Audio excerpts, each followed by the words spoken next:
is the last of the 4-week series that I'll be teaching, but this program is designed to go on. And beginning next week, there will be 2 weeks facilitated by Jennifer Doherty on Becca Stevens, who will be here with us 3 weeks from tonight in the nave in a public event that I think will probably pack the nave. She is an Episcopal priest from Nashville, Tennessee, regarded as one of the finest preachers of our time, and certainly in the Episcopal Church. She is a contemplative by nature. She is a visionary in terms of her leadership in the justice realities of human trafficking in our nation. She started Magdalene House and Thistle Farms there, and it's now, I think, 17 cities and counting, where women are able to get off the street, learn a trade, and have the means to support themselves over a period of time in which they're supported in community. Those women, some of those women will be with her when she comes 3 weeks from tonight, and I would just commend to you in the highest regard the opportunity that we have to host her here. We'll also be looking the next 2 weeks at some of her reflections in a book that she published a few years ago entitled Sanctuary. It's available, the inimitable, I can't even say it with a cold, Greg Block is back there. And he has this book available, which will be part of the conversation the next couple of weeks. It would be helpful for us, and Mark asked me to just get a show of hands, no commitments, but those who anticipate that they will press on with this evening function and recognize that wonderful meal that they provide as a great ministry, but also a great benefit to us. Show of hands for who thinks that they may be here next week with eating the meal. So maybe about 30 or so, 25 or 30. Great. Again, no commitments, but we're delighted for that to continue. After these 3 weeks, the rest of October, then in the 4 weeks of November, this Wednesday evening series will be on the conversation around Michelle Alexander's The New Jim Crow. And Greg also has copies of that in the back, should you want to purchase it. They're in the shop as well. We're delighted for that. And there will actually be some guest speakers associated with that series. So, we're kind of pulling this all together tonight, hopefully in a way that you find helpful and in some way resonant with all that we've done before. I'll begin with a cartoon that I'll read here in a minute, because it may be hard to read there. Danny Richmond actually shared this with me. There's a brain and a heart. The heart is the red guy there. And the heart says, "Life is great. I can't wait to see what tomorrow brings." And the brain says, "Heart, while I appreciate your positivity, I wonder if it only sets you up for failure, well, heartbreak." Nonsense. If things are good now, then all I need is for things to remain equally awesome or better forever. The brain says, "But life won't always be awesome. Life is mostly okay. If you always expect awesome, then by contrast, okay will feel terrible to you. You need to appreciate the great times, but be prepared for the okay times. Then you'll be better equipped to handle the bad times too. What are you so happy about now?" And the heart says, "After such a boring speech as that, nowhere to go."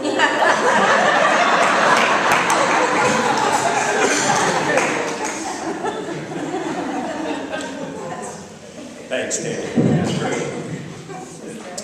So just a brief recap for those that have been in and out. And again, all of these sessions are on video on the website. I think you just go to the main website, type in the search engine happiness, it'll pull it right up, or go to the formation page. To flourish, according to Seligman's model, we have to embrace this notion of positive emotion. We have to engage flow, engagement, that is living in the present. We have to have meaning and purpose in our lives, and to derive value, we have to have self-esteem and optimism, that is positive emotions that are future-oriented, and resilience and positive relationships. I think all of that is kind of mom and apple pie almost, but we've unpacked that over the last a few weeks, to say that practicing gratitude is a part of that with this, I'm sorry for the feedback here, practicing gratitude with this quote from the Benedictine monk David Steindl-Rast that said, it's not joy that makes us grateful, it's gratitude that makes us joyful. And we talked quite a bit last week about practicing gratitude as a part of another model that is presented by Brene Brown. And we talked some about vulnerability, and we'll continue to talk about vulnerability. After last week's class, I had a couple of people said, how can we do that? How can we engage the practice of vulnerability with one another? And I would like to see, just a show of hands, if we were to create some, I think, safe small group settings. I don't know exactly what that looks like. But is that something that you would like to engage in with some measure of intentionality, of practicing vulnerability? Could I just see your hands? It's a vulnerable thing to raise your hand. So I think there's some energy there, and we'll figure out how we might do that. We already are in many ways, but we want to name that intentionally. Vulnerability is the catalyst for courage and compassion and connection, and without it, we will not go to those places of courage or compassion and connection. And it's the single most important predictor for those who will be wholehearted in their life, that is, who will live most fully into their true self, into whom God has created them to be, in this practicing of being aware that they belong to something greater than themselves, the practice of gratitude with what's in front of them at that very moment, and the sense of worthiness, which I don't know that I mentioned it last week, but you know our notion of worship. Worship is actually a contraction. It's a Celtic word meaning worthship. It's the means by which we connect with God and understand our worthiness as a result. We talked about the diversion that society prevails upon us, this myth of scarcity, that there is not enough to go around, that if I give up some, I'm not going to have enough, or if you have more than I, then I don't have enough. That more is better, and more and more and more is better, and that that's just the way it is. And what we know is that that's all propagated by fear, and that fear is stifling, and the incarnation invites us into a different way of being. And we understand that, and we come to know that most fully in community. This is actually a model from Richard Rohr, but it finds its expression in these other models, and especially for people of faith. And that is that we come to understand who we are and how we are to live wholeheartedly by virtue of how we understand, or who we understand God to be. And if we understand God to be this separate thing, and if separate, then we can self-reject because God is out there, then we must earn God's approval in order to, and the God's approval has to come externally. And Rohr suggests that the model where there is this overlap, that we recognize we're created in God's image, and that there's this relationality naturally set up. It's in our DNA. In all of my hospice work, I never met a person who was not trying to understand a deeper sense of the other at the end of life. Never met a person who wasn't searching for that deeper meaning of the other in life. And this is not about jumping through hoops. That means it's not a how-to, that if you develop this relational model where you have this connection with God in some relational way, that if you just practice that enough, then you get it all figured out. It's not a how-to. It's about identity. It's about true self. It's about understanding who you are as you relate to who God is. And it's ultimately about this notion of grace, that we awaken to it and we experience the joy because of the gift that God has already made. And if the gift of our life is that which is the thing before us in that flow model, well then how much more can we experience the joy just by virtue of the fact that we recognize it as a gift? There's the invitation. There's a caveat with this though, and that is that this is not self-idolatry. This is not you are God. It is not fusion either. I think when we set up the relationality with God to be somehow fused, what we end up doing is we fuse with something else. We fuse with another thing that we set up as God. We call them addictions, or we call them codependence. We call them idols, and they're not really God. And we understand, again, the false self will always do that. The false self will look for that way to fuse and to say, I'm all that because this other is there, or that we are projecting back out that there is this sense of meaning or purpose as a result of that thing with which we are so attached, fused with. We can talk more about that later if you like.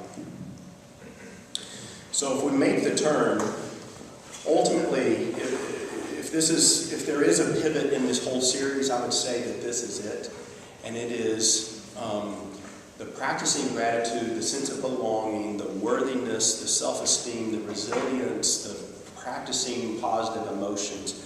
All of it drives down to one kernel of reality, and that is we have to learn how to tell our stories. We have to learn how to honor our stories, all the good, the bad, the ugly, the beautiful, the joyful.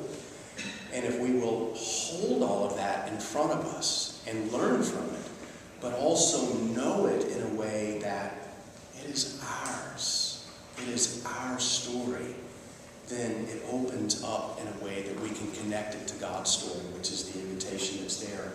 It's the invitation. It's why we're all here tonight. It's why we come to worship every Sunday. There is this sense, though, that we are afraid of being rejected. We're afraid of being rejected by our partners, our spouses, our children, our parents, our co-workers, our teachers, our students, our church mates, our priests, our congregation. We have this sense of fear of rejection, which is born out of shame. And this is the turn that our learning our stories is the antidote to that shame that is promulgated in so many ways in our society, promulgated in so many ways in our faith traditions even, and in our families.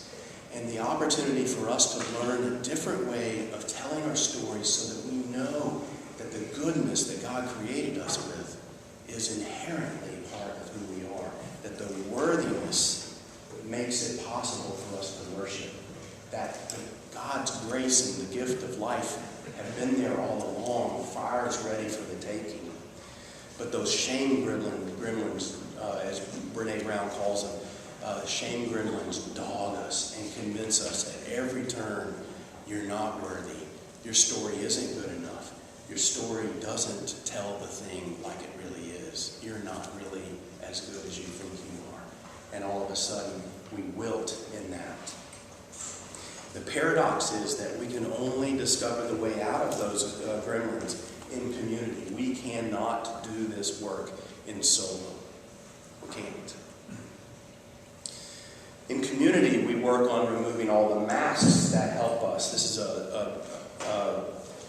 this last bullet is stuff from Killian No. Some of you know probably Killian No is a local writer. She founded Recovery Cafe. Do y'all know this group? Anybody? Yeah. So she says in community, and especially in faith communities, we are working on removing our social masks. The masks that are like the theatrical mask where you put one on and then you take it and you put one on, the happy and the sad, and we're just trying to pretend like we're one thing and then we're the other. But really, it's the way that we come to know that we are known and loved simply for who we are, and that is sufficient. It's not only sufficient, it's good. And that we need the relationships in which, as Noah says, we can confess our humanity. Isn't that a beautiful turn of phrase? We can confess our humanity and know that that's okay. Do you hear the vulnerability in that invitation to confess our humanity? What if we really were truthful with ourselves and one another in a place like this? Could we ever create a safe enough place where we will really be truthful with one another and ourselves? She suggests that the church failure is really about what she calls a cosmic piety. I love the phrase, it's so descriptive. It's about shoulds. The church is all about telling you, you should do this, you should do that, you shouldn't do that.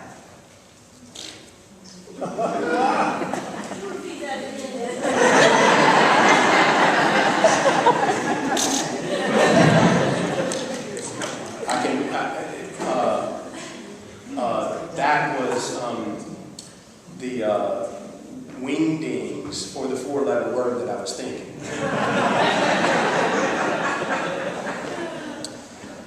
Is this making sense at all? Yeah, Pat? Yes. There's a nice phrase that I heard. We should quit shouldn't on ourselves. We should quit shouldn't on ourselves. Shouldn't on ourselves. Yeah. This is hard work, though, because we are barraged at every turn to believe that something's not right. I mean, here's the truth of it. I go to the bathroom before I come up here to make sure that my collar is on and my zipper is closed and my belt is not turned down, because I am mortified by the fact that one of those things might happen and that y'all might reject me as a result of that. Do you hear how ludicrous that is? And yet that shame gremlin is saying, oh, you are not attractive enough for these people to really like you. How stupid, how crazy, how felonious that is. And I just get so frustrated that I do it. And yet there I am every week just trying to make sure that I don't have a booger hanging out my nostril. Because y'all might laugh at me. All right. Yeah. Is that your story? Well, I was trying to be vulnerable and a little like that. So that's an example of a story. It is. Okay. It is. So I'm trying to figure out what you mean by story. Well,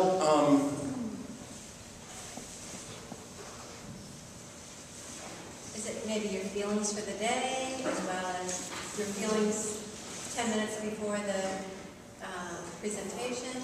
yeah. So, I had not planned on doing this, but I'm trying to learn my story. I'm trying to learn it. I'm trying to learn how to tell it. I was abused as a child, and a handful of people know that. I'm embarrassed by that fact, which is so insane, because somehow there's a weakness that comes from that I don't want the people whom I love and serve here as your priest to know that somehow I'm damaged goods, I'm imperfect, I'm carrying the weight of that stuff.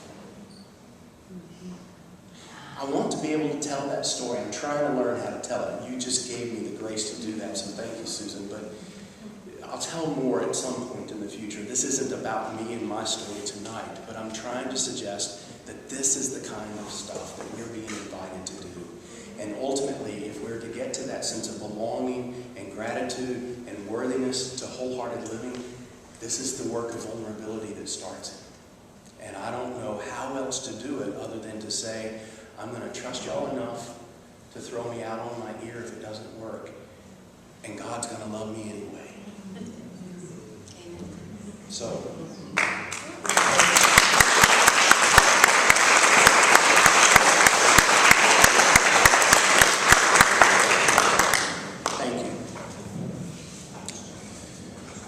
So, let me stop there and let's have a little plenary session and just some comments or conversation. Then I want to show a video of Brene Brown's. Michael?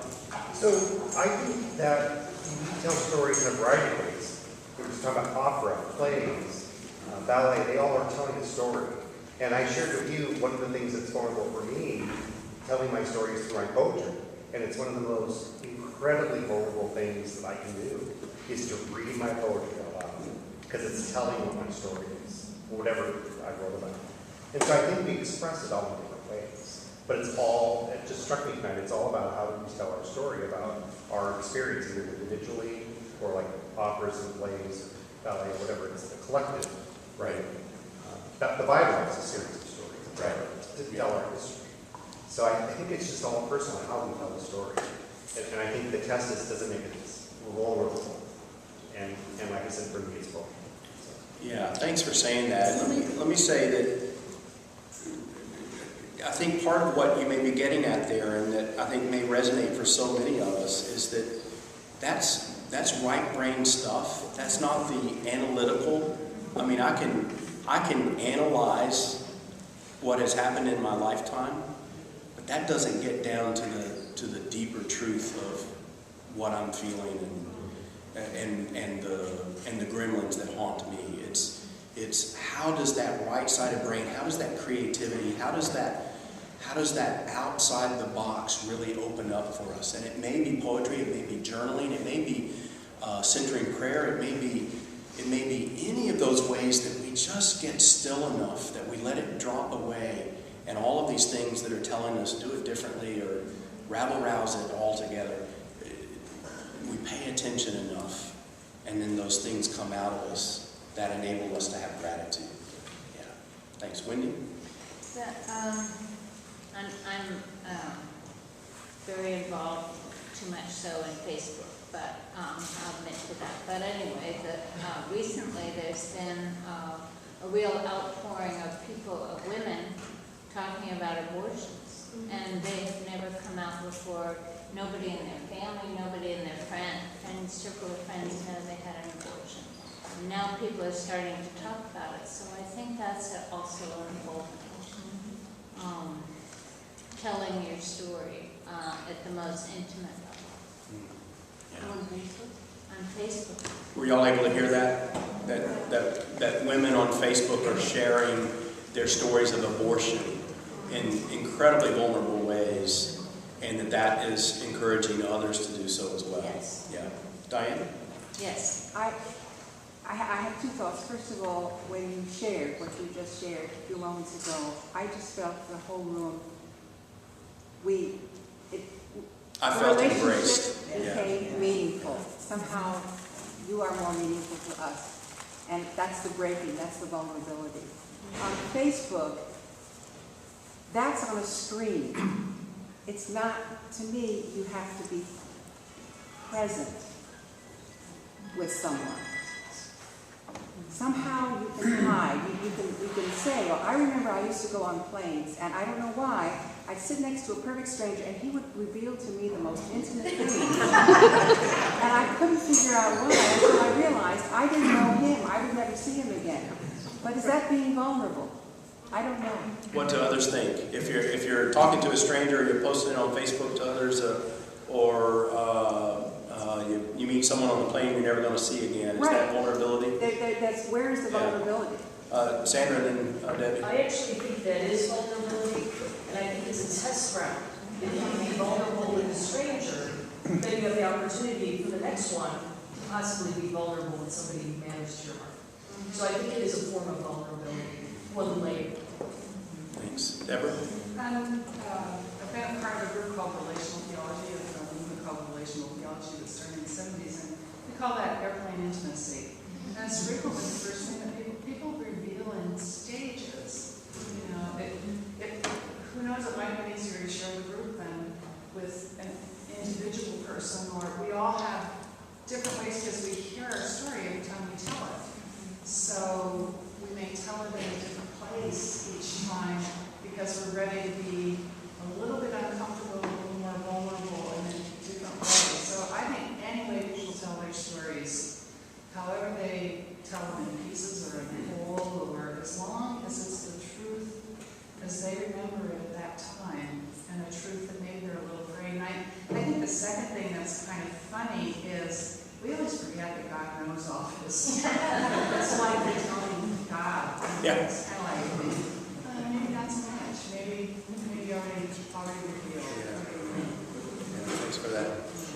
Saw another hand somewhere. Maria?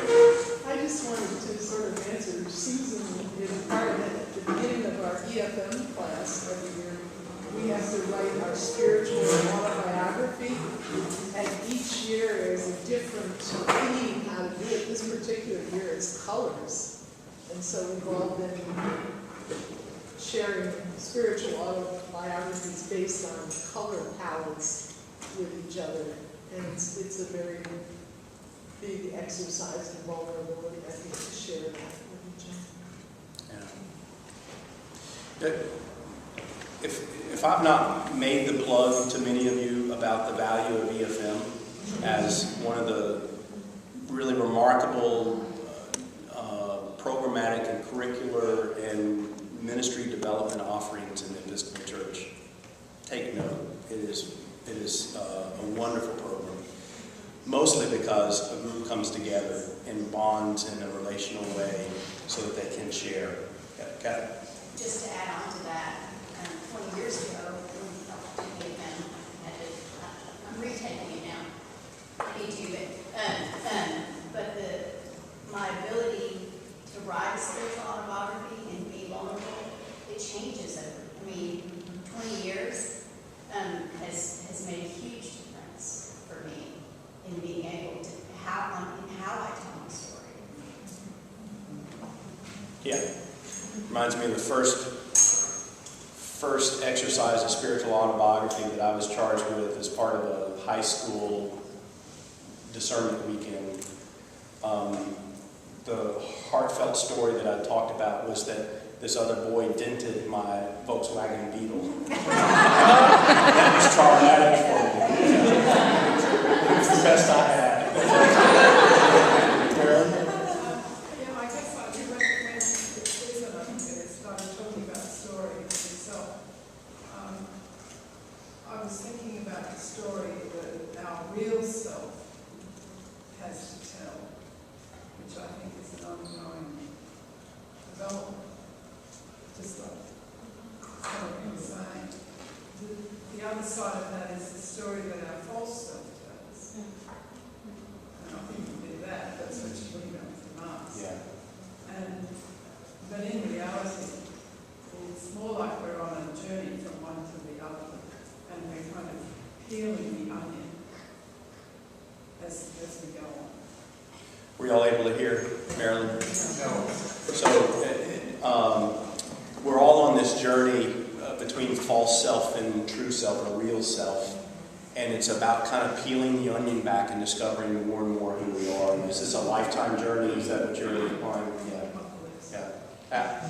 And the danger there is that we'll get scared because once you get to the middle of the onion, what's there? Yeah.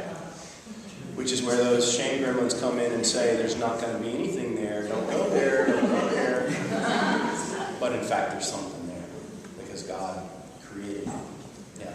Maria. I just want to bring up that this week in EFM, the Old Testament folks were reading the story of the expulsion from the Garden of Eden.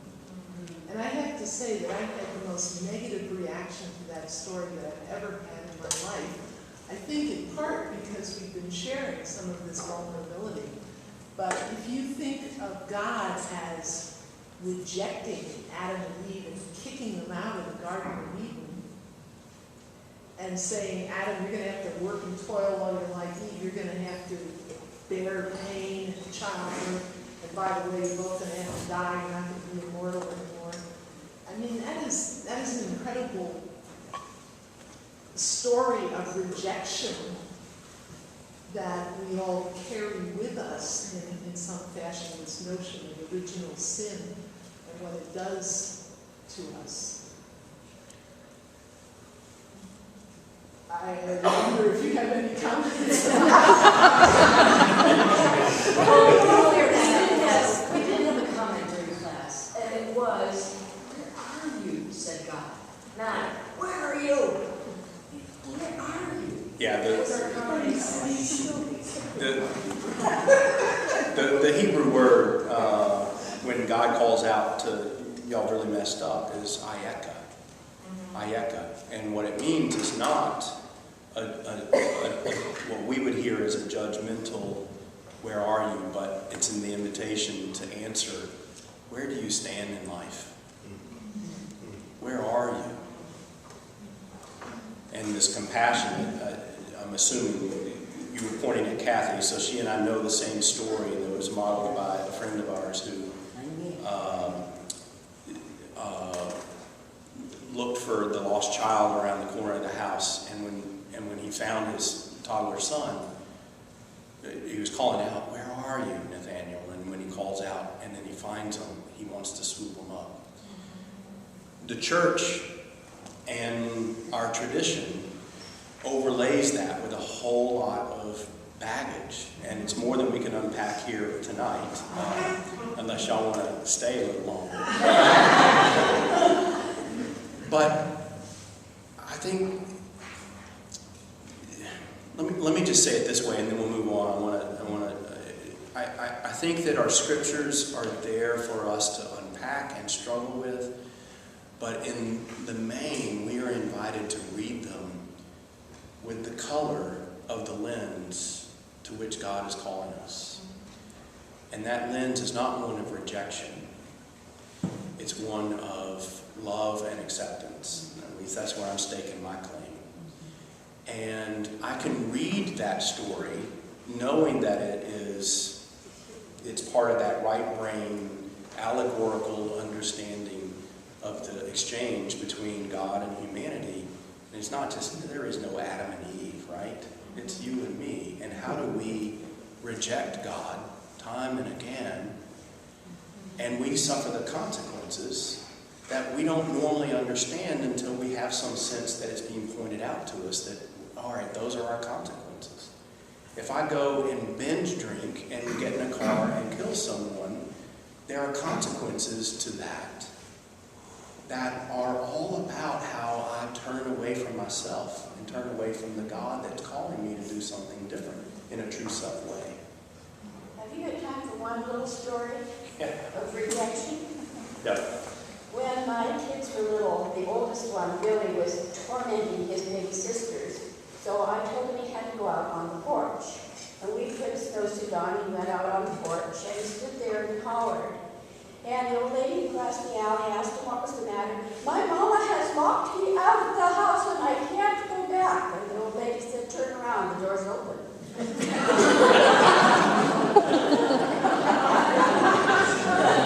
Thank you, Pat. And Maria, thank you for sharing that struggle as well. And you're not the only one in the room that struggles with it, myself included. And yet that's what we're called to do, because it's our story. It's a part of it, and we have to interpret it. So, all right. Good conversation. Good. We're gonna do a series of this video, series of Brene Brown's videos in the spring term at this hour. So stay tuned for that. I'd like for us in the 15 or so minutes we have left to do a couple things. About 10 minutes worth of sharing with the person next to you, or if you need to in a trio. And choose one of the questions, and again, this is active listening, so it's not a conversation as much as it is you listening to your partner for a time, and then I'll say switch, and then you and the other person listens. All right? If you reach a point at which you want to ask reflective questions, then feel free to do that. Please yourselves on that. But you always have the opportunity to say pass or no thanks. So the invitations here. One is to practice empathy and share a moment when your heart's stirred with love or empathy for someone, and let's make it a little more challenging. That's not a family member. All right? Or, secondly, another choice would be to practice gratitude. For whom are you thankful and why? And again, I charge you to think outside of your family for that. And then third, practice resilience. What dream lives on in me? And fourth, share a time when you found yourself using possessions or prestige to fill that God-shaped hole in your life. And how would you do it differently if you had that do-over? All right. So let's take, I'll call time in 4 or 5 minutes, and then switch, all right? In the 5 or so minutes that we have left, maybe just a little less than that, I would invite, if you wanted to share something, if it is what you were just talking about, making sure that it's your own and not what your partner shares. Or, more generally, if you want to just reflect on anything about the series, or it's just kind of open mic time, as it were. Yeah, Marilyn. Just to say quickly that just even doing what you asked us to do was such a massive exercise in vulnerability that I nearly decided to opt out.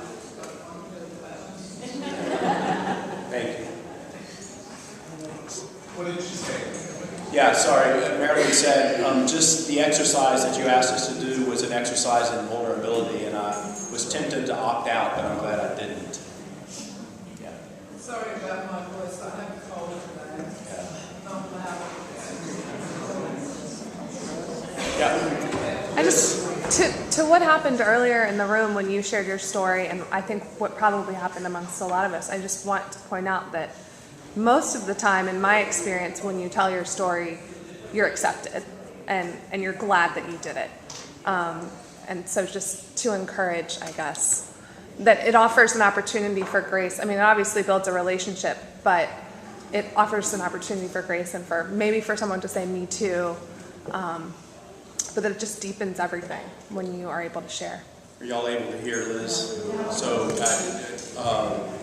she said typically her experience is that when she shares, she's accepted and it's a positive experience. And the sense was that was what was happening in the room. Did I get that? Yeah. Others? Yes. Wendy? I had an experience today that felt really clean. Listening to this, I've switched my view, and then I'm feeling more empathy for this person. And where were they coming from? You know, what's going on here? Really, this isn't me. What's going on in this situation that this came about this article? And I'm feeling maybe I can find a way to bridge this gap. Were y'all able to hear Wendy? Yeah. Thank you.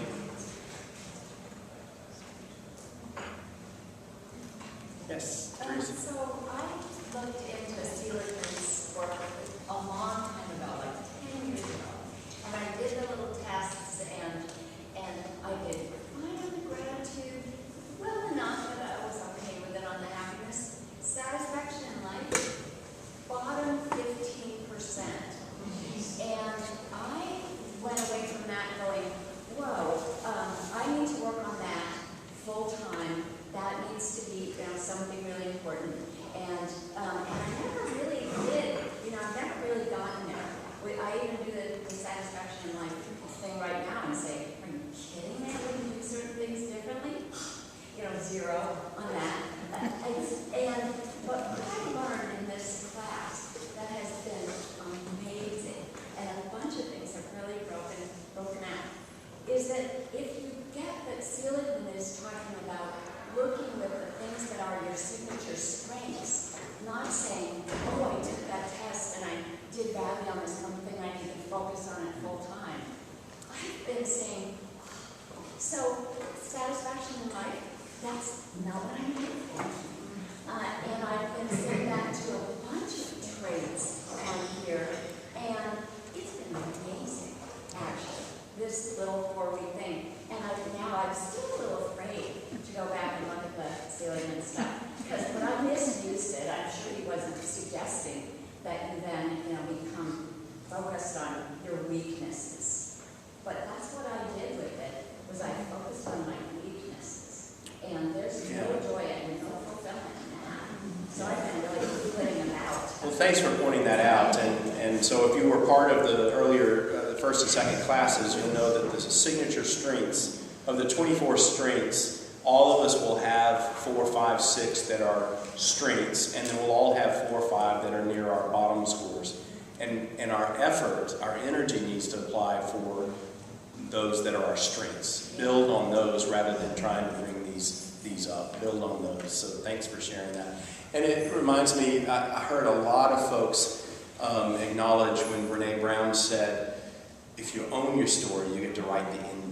A whole lot of, yeah. So. Well, I did set up something with somebody with a project that has been sitting there unaccomplished for years.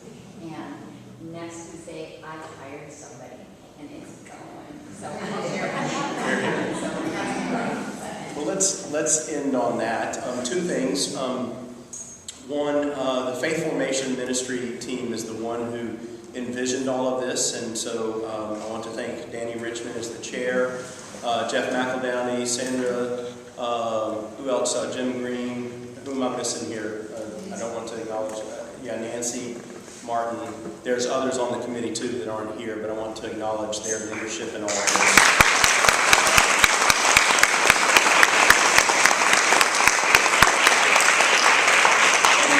On the back table, they have a sign-up sheet. They're working on developing an email distribution list so that they can communicate about faith formation events in real-time ways that don't get lost down in the full breadth of the Sundays and beyond. They'll still be there, but so if you want to sign up and put your email on, then just do that on the page at the back.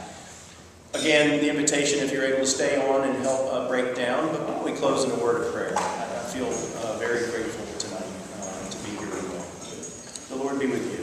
Let us pray. Gracious God, it is with a sense of gratitude that we have come together here this evening, trusting that you are with us and blessing us on the way, blessing us in our stories, inviting us into your story of love and saving grace and acceptance and belonging and gratitude and worthiness and wholehearted living.